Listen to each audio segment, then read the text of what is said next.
The devastating impact of meth seen in the faces of people who use that volatile drug. These are before and after pictures showing exactly how users are devastated and their bodies are just eaten up by this dangerous drug.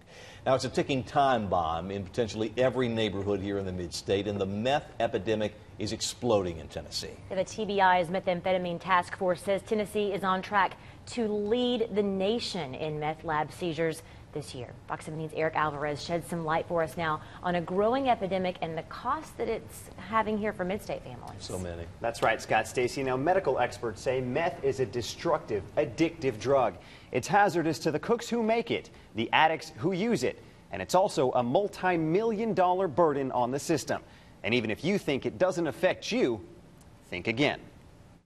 Meth labs have become so small they fit inside a plastic bottle. They're mobile and they're incredibly unstable. If it gets bumped or the wrong thing happens or it's breached in any way, it'll start the reaction and it could potentially catch fire or explode. TBI Methamphetamine Task Force Director Tommy Farmer says the department busted more than 1,000 meth labs this year alone, many of them after toxic explosions. It's not a matter of if, it's a matter of when.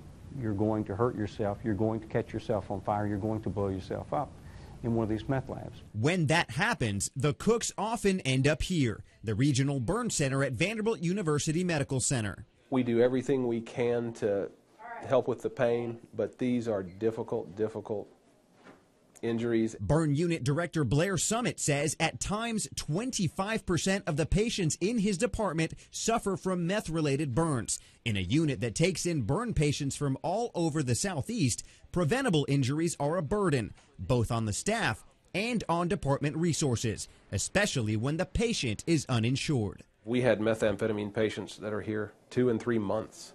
Yeah, so if you do the math on that, I mean, you may be approaching $1 million with some of these patients. To make matters worse, many of them leave the hospital only to go back to the lab. It's incredibly frustrating. I don't even know what the answer is or what you do about it. At Vanderbilt's burn center, the doctors treat the immediate injuries, while in the Psych Hospital, researchers study the long-term effects. Drug addiction usually ruins a person's life. They tend to lose their jobs and their families, and they may end up in jail. They're at greater risk of violence. Dr. Ronald Cowan is the director of the university's Psychiatric Neuroimaging Program. He's an expert on addiction and the physical side effects of prolonged use. It can cause strokes. It can cause it causes a higher rate of heart attacks. People who are methamphetamine users die earlier and younger than other people. But the cooks and the addicts aren't the only ones paying a price. The state spends more than $3 million in taxpayer money every year just to train and equip Tennessee law enforcement to deal with the poisonous drug.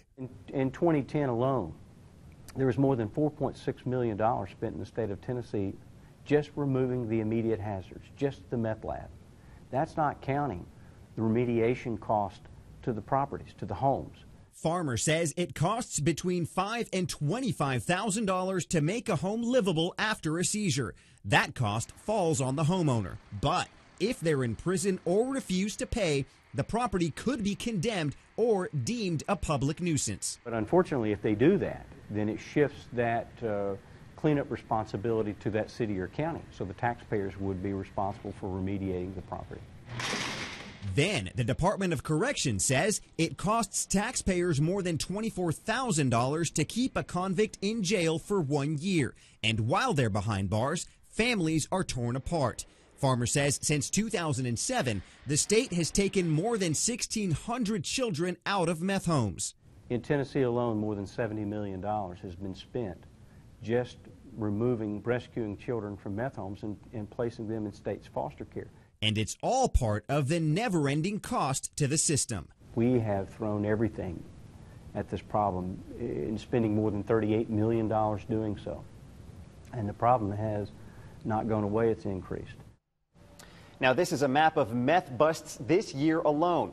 As you can see, the highest concentrations are along the state lines.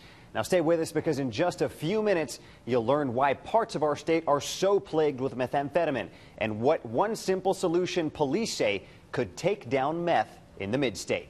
Eric Alvarez, Fox 17 News.